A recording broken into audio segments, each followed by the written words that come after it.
Jagatyam, Jagatyam, within the universe. within the universe. Jagat, all that is animate or inanimate. All that is animate or inanimate. Tena, Mhm. by him. Jaktena, Jaktena, set apart. Set apart quota. set apart. Set apart quota. Set apart quota. Would be nice if it's still displayed, you know. Anyway, it's only a few more words. Yeah, okay. Jita. You should accept. You should accept. Ma. Ma. Do not. Do not. Ridha. Vidha. Endeavor to gain. Endeavor to gain. Kashyasvit. Kashyasvit. Of anyone else. Of anyone else. Danam. Danam. Wealth. Wealth. Translation. Translation. Oh, sorry. That's good. Everything animate or inanimate that is within the universe is controlled and owned by the Lord. One should therefore accept only those things necessary for himself, which are set aside as his quota. And one should not accept other things, knowing well to whom they belong. Purport by His Divine Grace, Srila Prabhupada. Vedic knowledge is infallible because it comes down through the perfect disciplic succession of spiritual masters, beginning with the Lord himself. The first word of Vedic knowledge was... It says something else. It says since he spoke. Interesting. What you're displaying on the screen is different from this book. I don't know if it's different from... Can you check this one? Maybe this is a later printing and there's one of the changes. What is it? Huh? Where is it at? Okay. Vedic Since he spoke. Okay. This says since he spoke. Since he spoke, this says the first word of Vedic knowledge. Oh, you prefer that? What was the difference? What I prefer? There's some difference. I don't know why they changed it. I don't know either. This is probably newer. You can read either one. I like that one better myself. This? Oh. But this is what everyone's seeing. Yeah. Vedic knowledge is infallible because it comes down through the perfect disciplic succession of spiritual masters, beginning with the Lord himself. Since he spoke the first word of Vedic knowledge, the source of this knowledge is transcendental. The words spoken by the Lord are called apurusheya, which indicates that they are not delivered by any mundane person. A living being who lives in the mundane world has 4 defects. Here they are again. 1, he is certain to commit mistakes. 2, he is subject to illusion. 3, he has a propensity to cheat others. And 4, his senses are imperfect. No one with these 4 imperfections can deliver perfect knowledge. The Vedas are not produced by such an imperfect creature. Vedic knowledge was originally imparted by the Lord into the heart of Brahma, the first created living being. And Brahma, in his turn, disseminated this knowledge to his sons and disciples, who have handed it down through history. So maybe we should say something about this and then go on. I think so, because it's a lot otherwise. Yeah, so first, the parampara begins from the Lord himself. Even dharmam tu sakshat bhagavat pranitam. Real religion is directly enunciated by the Supreme Lord himself. And here, the Lord first imparts the knowledge into the heart of Brahma, the first created being. And Brahma, in turn, disseminates the knowledge to his disciples and sons. And this is the parampara system. Evam parampara praptam imam rajar shayo vidu. This is how transcendental knowledge, shruti, is handed down. And this is the best way to receive knowledge. And here again, we have how the Lord is a purusheya, that he's above the 4 defects, which are even Lord Chaitanya talks about the 4 defects in the Chaitanya Charitamrita. It is subject to illusion, the cheating propensity, committing mistakes, imperfect senses, and not only the Lord, but his pure devotee, the spiritual master, is above these 4 defects. And therefore, he is also qualified to disseminate this transcendental sound.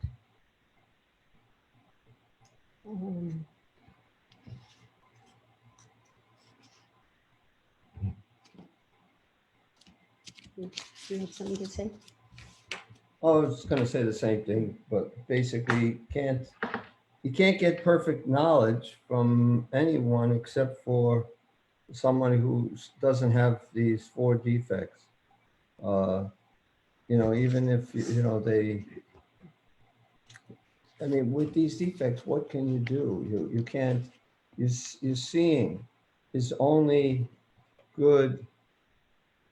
If it's too close, you can't see it. If it's too far away, you can't see it. So our eyes can see only within a certain thing. Our hearing, I mean, there are sounds that dogs can hear, we can't hear. So we can hear only between certain frequencies. They're not perfect. We can't see everything. We can't hear everything. And with imperfect senses, we can't possibly know the absolute truth. We can't know anything perfectly. We can get some idea of things, but it's not going to be perfect. The only way you get perfect knowledge is from someone who doesn't have these defects. That's why with good faith, we should accept what is coming down through the parampara from the Lord himself. Mahajano yena gata sapanta. We follow in the footsteps of the previous acharyas. We accept their teachings and try to apply them in our life. And not just anyone is chosen to disseminate this knowledge. It's in the Chaitanya Charitamrita, it says, Krishna Shakti Vina Nahe Tara Pravartana. That one has to be empowered to spread this Krishna consciousness. And the Lord chooses his pure devotees to empower because they are pure at heart. Just like the Lord in the Bhagavad Gita, he reveals this science to Arjuna. What is it? Idam te guyatamam pravakshami anasuyave. Because you're not envious. He's not envious of the Lord, so he has the proper consciousness to receive the transcendental knowledge and also to impart it to others. Thinking what you said about we have to get this perfect knowledge from the perfect source, and we have to actually, you have to have some humility to accept that they know better than we know.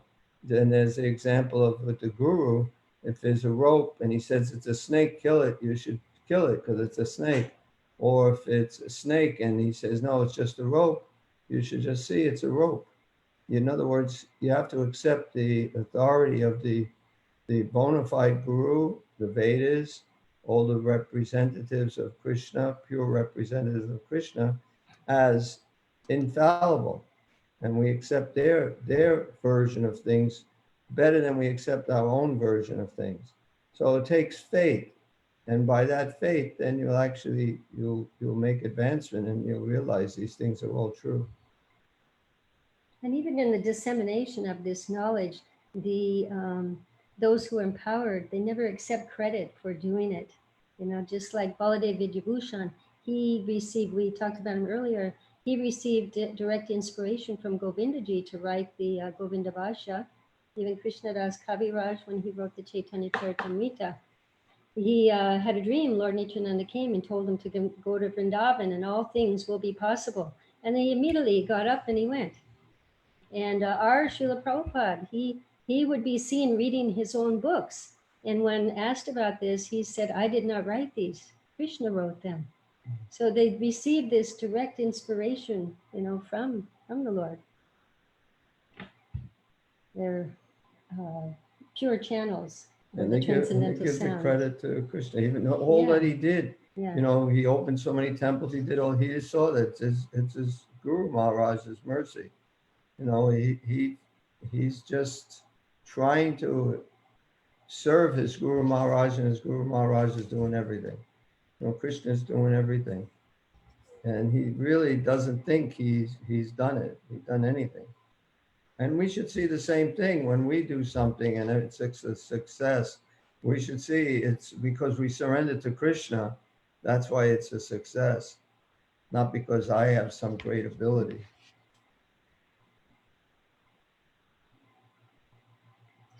Next chapter. I don't know if you noticed, we have a special guest this evening with us. Yeah, My husband. She didn't introduce me or anything. We didn't recognize him. Shaved head. I shaved head and a beard. I haven't shaved in a few days, and I can't shave today. It's Chaturmasya.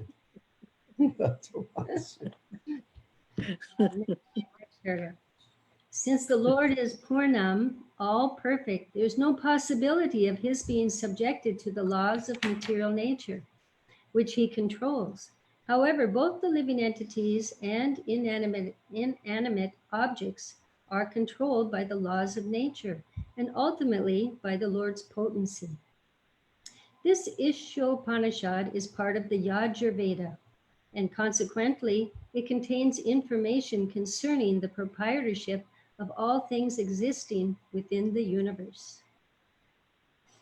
So we've read in the Srimad Bhagavatam that different Vedas were given under the care of different personalities, and Srila Vyasadeva himself took care of the Yajurveda.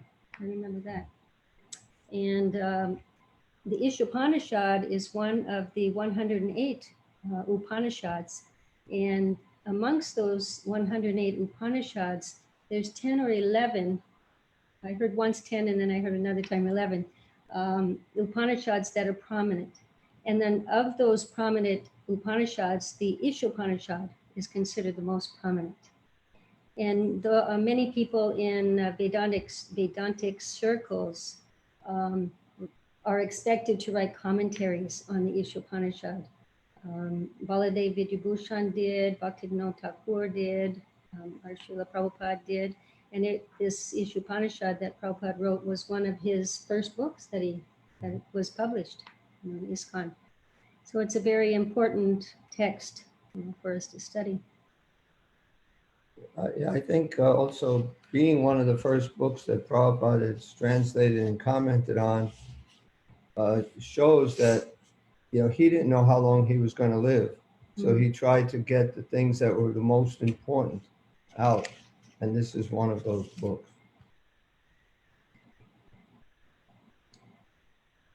The Lord's proprietorship over everything within the universe is confirmed in the 7th chapter of the Bhagavad Gita, 7:4-5. Know that verse? Umirapo nalovayor kamano buddhevacha ahamkara ityam me bina prakriti astada aparayam itastvanyam bina prakriti astada. I don't know it. I used to know it. I don't know the second line. I forgot. Anyway, you know the verse. Oh, What's going on here? He just found some verses, I think. Anyway, where para and apara prakriti are discussed, the elements of nature, earth, water, fire, air, ether, mind, intelligence, and ego, all belong to the Lord's inferior material energy, apara prakriti, whereas the living being, the organic energy, is his superior energy, para prakriti. Both these prakritis or energies are emanations from the Lord, and ultimately he is the controller of everything that exists. There is nothing in the universe that does not belong to either the para or the apara prakriti. Therefore, everything is the property of the Supreme Being. So everything within existence belongs to the Lord. This is Ishavashyam that we're talking about in this verse. Earth, fire, water, air, ether, the material elements, mind, intelligence, ego, but also the superior energy, the soul is one of the Lord's energies and belongs to the Lord. So oftentimes people think that they have created something in like build a house, a skyscraper or something, and claim proprietorship over it.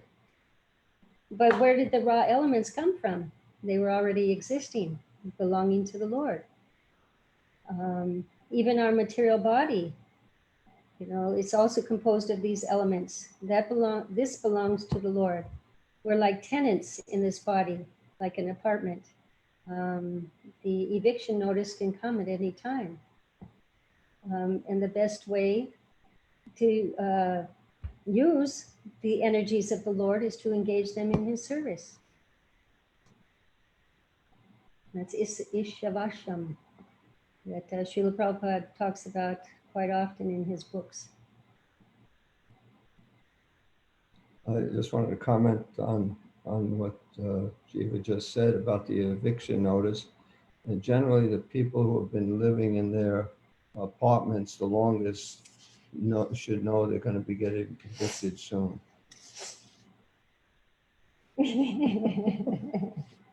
The signs are there. Okay. Do you want to read So something? hard to accept. I mean, although Yeah, anyone yeah. could be evicted, no matter how long they've been in their apartment, but for certain, when you've been in your apartment for a long time, you can see the eviction notices on your door.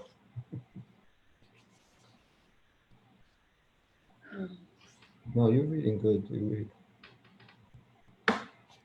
Okay. Where are we?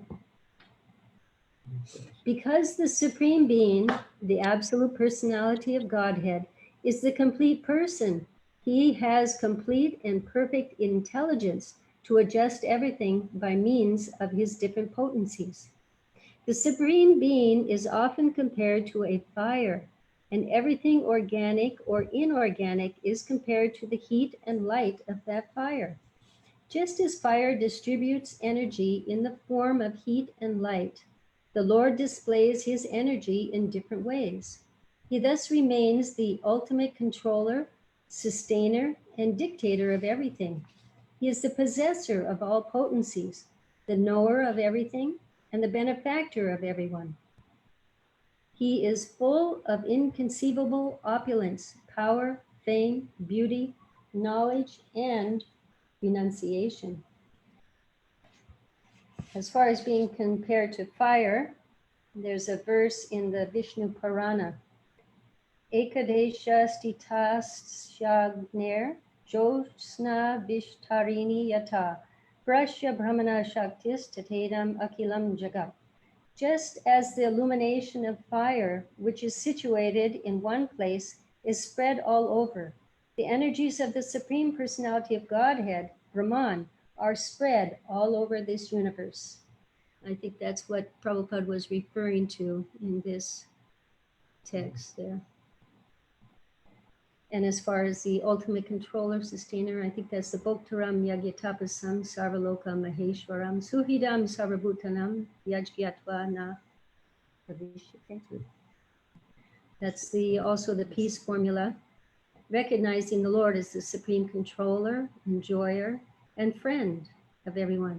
This will bring about peace within ourselves and in the world if we recognize that. It's along the same lines as Ishavasham. And then again, we have the Bhagavan. The Lord is full of the unlimited opulence, power, fame, beauty, knowledge, and renunciation.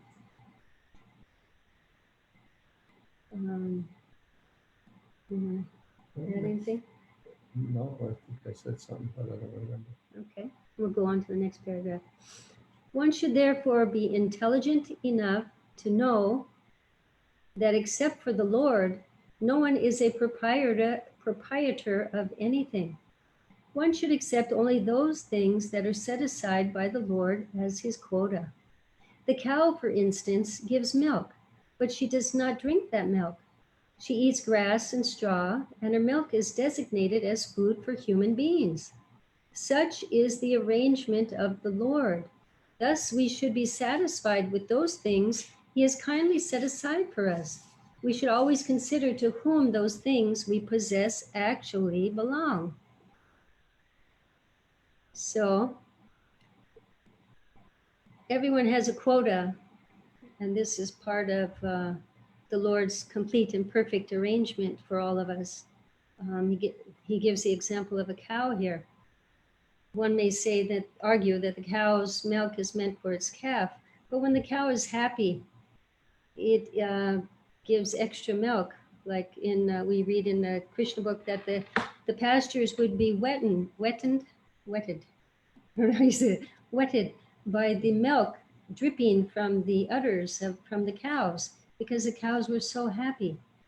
So humans can consume this milk, and it's considered brain food that will allow one to understand higher transcendental subject matters by drinking this brain food.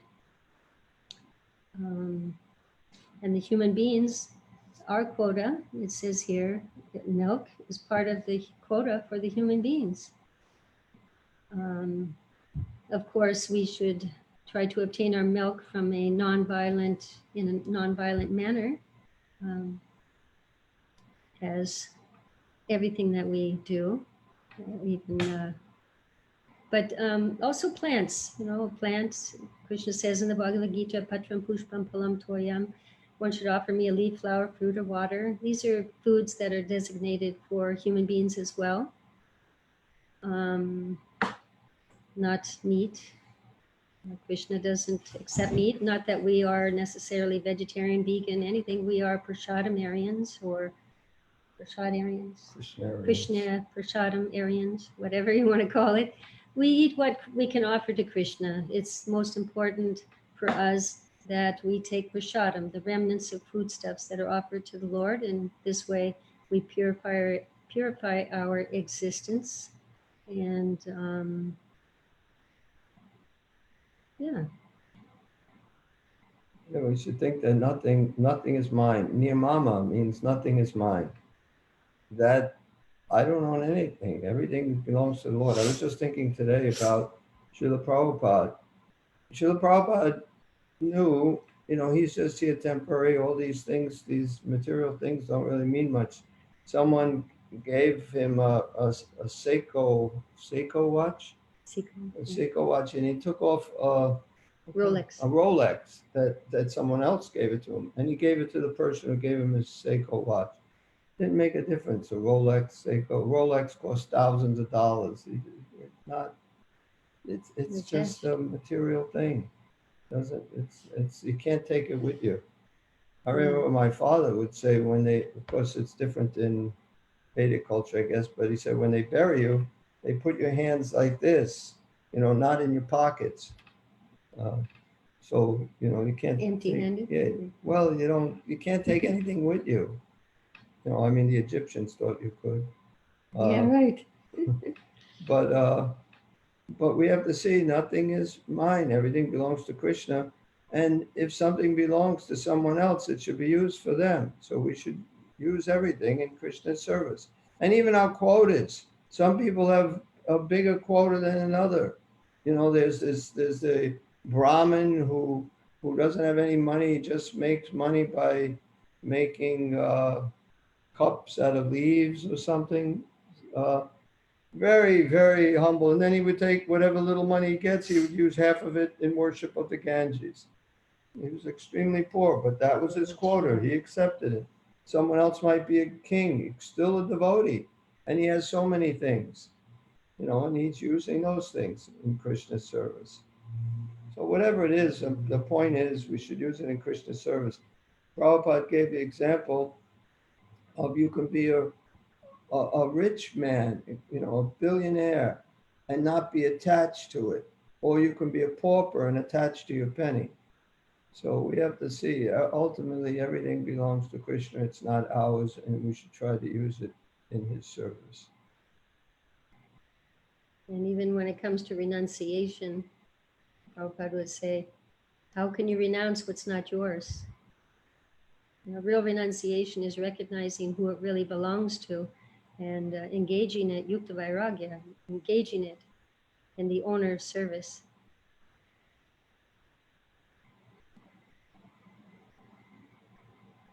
And as far as also, I was thinking about how the American Indians, like Chief Seattle, as far as owning the land, it was like a foreign idea to them, because he would think, how can we own the sky? The sky is there for everyone, the land is here for everyone. How can we say we possess it? It was here before us. So they had some concept of Well, in New York, you something can buy higher. the sky rights also now, of how high you can build your building. You buy it. You can sell your sky rights to another place, and they could build a higher building. So see what Seattle knew. My goodness. Couldn't understand how you could own the land, and now people are thinking they own the sky. This is where all the problems come from. This is my land. This is your land. Don't step over on my land. It's like when Prabhupada was in India, and the devotees were coming back from a walk, and they went to put the key in the car, and it wasn't working, and they couldn't, and then did they go to the next car, and they No, I think the people came. Oh yeah, they came, and the guy was wondering what they're doing, and they said the key won't open. I guess apparently all the cars look alike, but the gentleman, he was very happy that they were trying to get in the car, and he offered to take Prabhupada wherever they were going. And whereas, like in other words, they were going into another car. Their car was a few cars down, but in those days they all looked alike. Yeah, so they got confused which was their car. So the gentleman wanted to drive Prabhupada, and he drove him to his destination.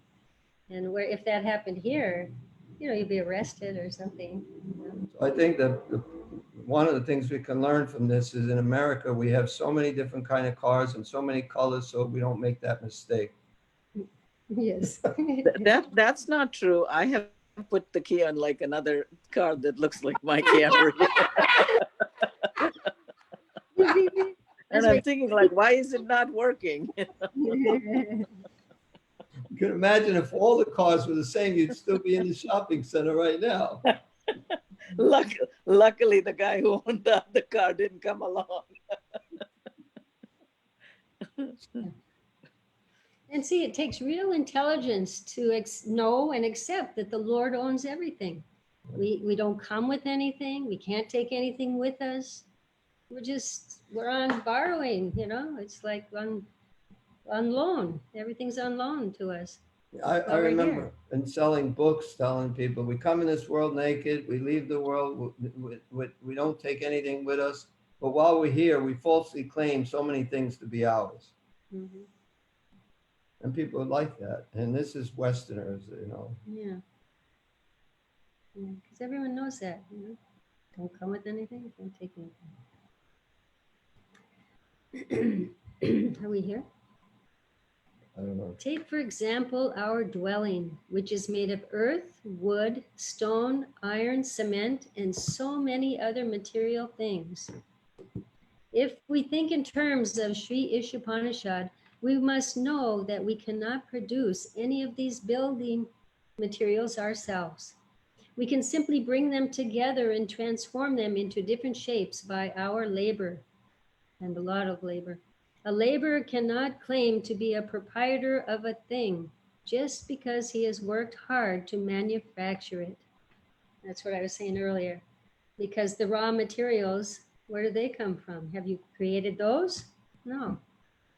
They come from God.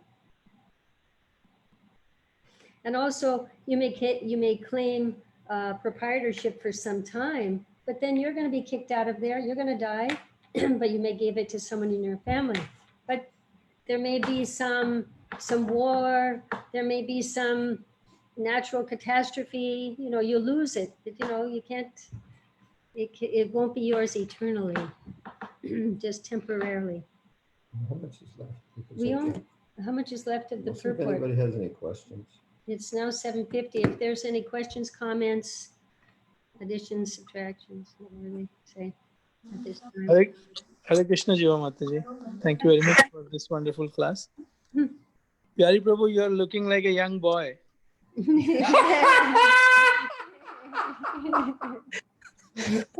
Okay. Yeah, but you can say anything now. For a few minutes. So I'll quickly ask the question. Mataji, here in the translation, it is said that one should accept. Sorry. One should therefore accept only those things necessary for himself, which are set aside as his quota, and one should not accept other things.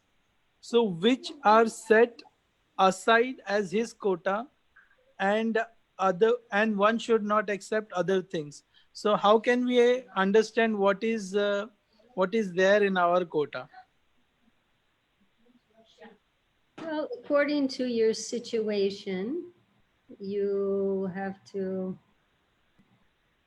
determine what is needed for to exist here in this material world comfortably without mental agitation in order to execute your service to the Supreme Lord. Okay? And not be greedy or hoard.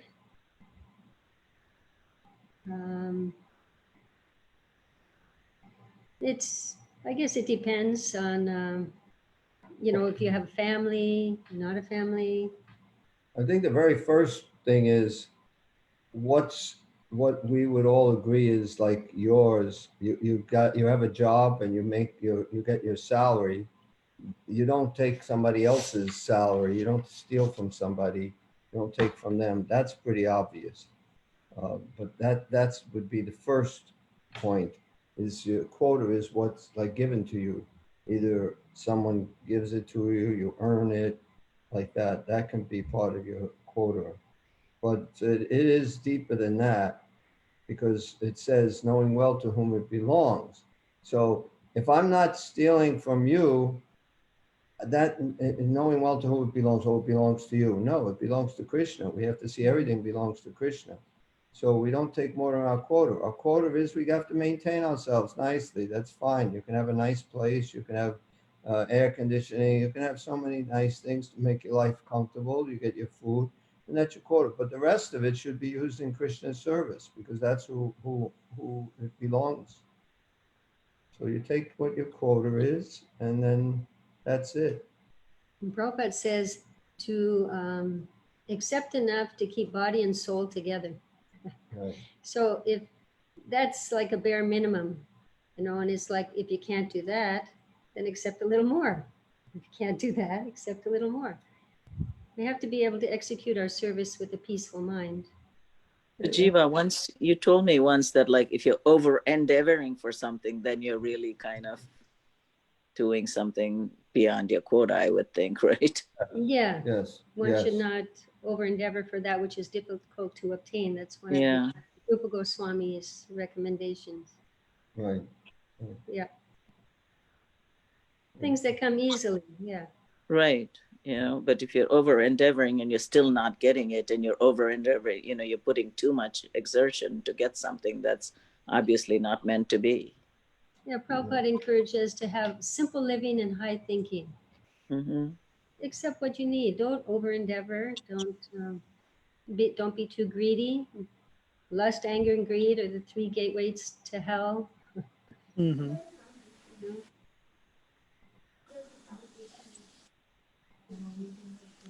Thank you, Jiva. I think each of us might know when we're accepting more than our quota. In spiritual life, we don't really need that much.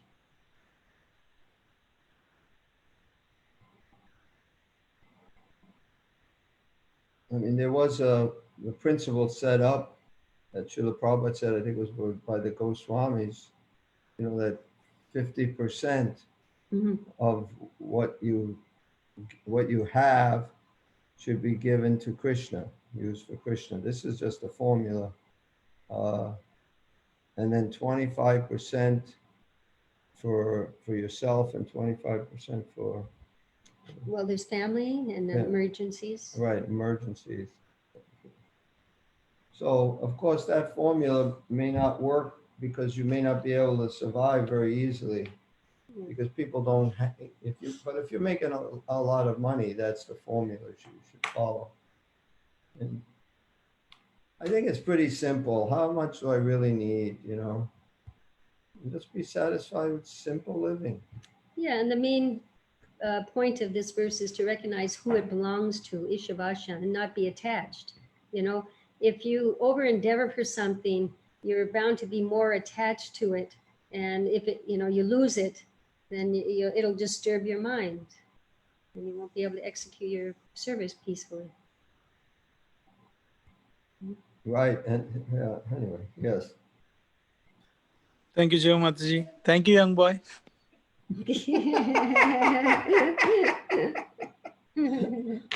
Who's that young boy that Jiva's with? I have one question, Mother Jiva.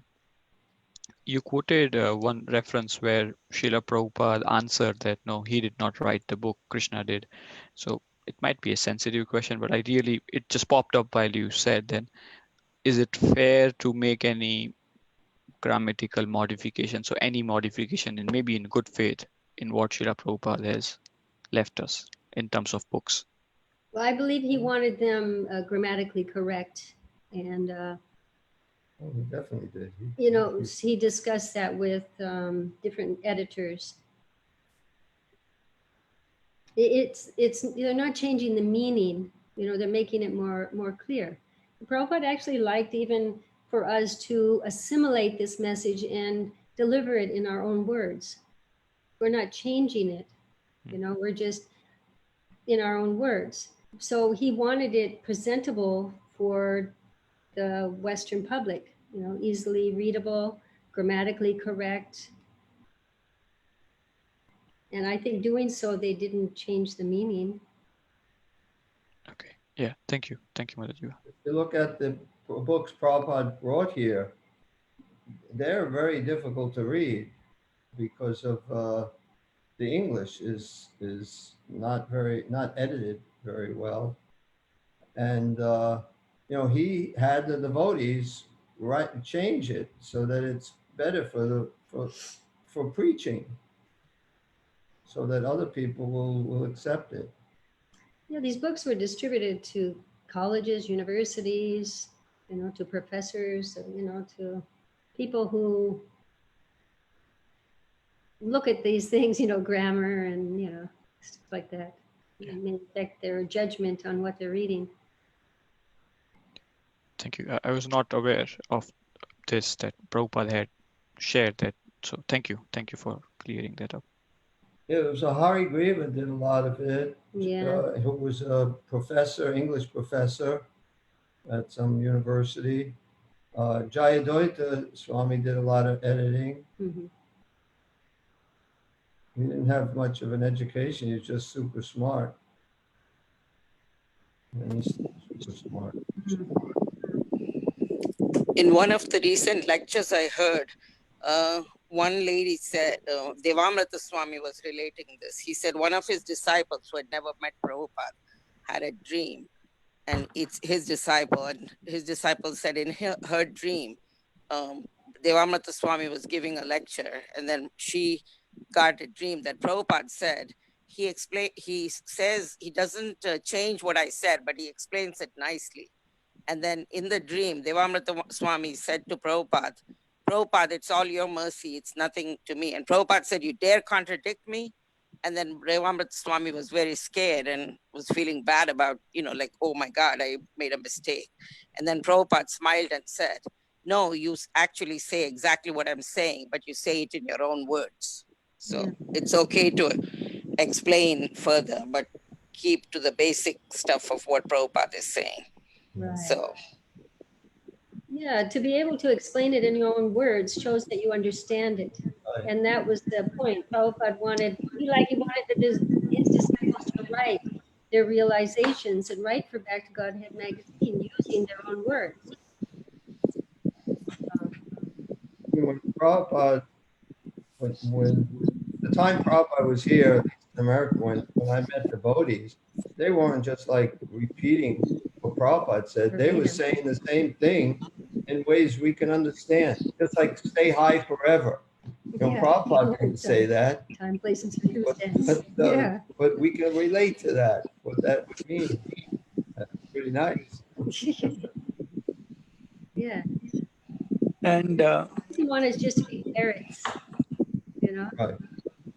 I mean, it's nice for the shlokas, you know, because it shows you support your case like a lawyer in court. We're able to quote, back up what we're saying. But it's But even with the slokas, you're quoting the slokas to back up what you're saying. you're You're not saying. just quoting a sloka that doesn't relate to what you're saying. Yeah, so anyway, when you say it in your own words, it does really help you to understand it better yourself. You have to know it in order to say it in your own words. Oh, someone else was going to say something or ask something? there are two parts to it, Prabhupada, Pyari Prabhu. There are two parts. One is verbal and second is the essence. So if we talk about parampara also, now in our parampara, Brahma Madhva Gaudiya Sampradaya, so here knowledge is coming from Brahmaji. So Brahmaji to Narada, Narada to Vyasa, and that way Prabhupada is the 32nd Guru from Lord Krishna. So so this knowledge, when we just talk about verbal, just verbal translation, so that has been changed so many times. But why we say that knowledge should be received in parampara is because the essence, whenever any guru does any changes, so he will be expressing in his own words. But the essence from Brahmaji to Srila Prabhupada will remain same. And even like some of the changes now also, when we saw this Isopnisad online and the older version of the books, we see the difference in the grammatical. So that is just the verbal. So essence in parampara remains same. So that is what we should focus on. Right, Thank exactly. you. Right. Thank The you. only comment I have on that is, you said that Prabhupada's at 32nd. I think there is a lot more, except they're not all listed, just the prominent ones are listed. So otherwise, if you divide 32 into 5,000, what does it come up? How long did each have to live? But there was a big gap between Madhva and Vyasadeva and Madhva. He went up to the Himalayas and met Vyasadeva after some time. There's a big gap there. Somewhere around 115 years. How many? Somewhere around 115. You did the math? Roughly. It might be more, but yeah. You don't have a calculator? I don't think there's not. Okay, any other questions, comments?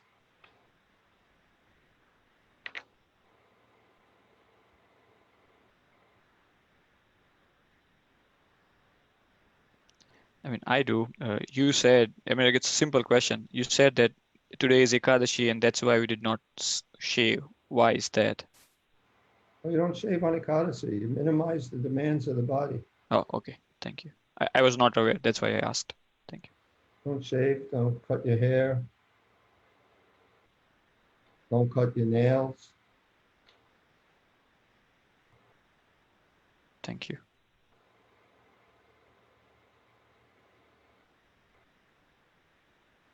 So one point I would like to add, Nandagopal, there is, one is cutting down the daily chores that we are doing.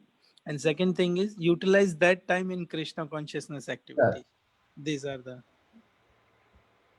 Right, not just to minimize the demands of the body and just sit and do nothing. And that extra time, the extra time is used in hearing and chanting, or should be.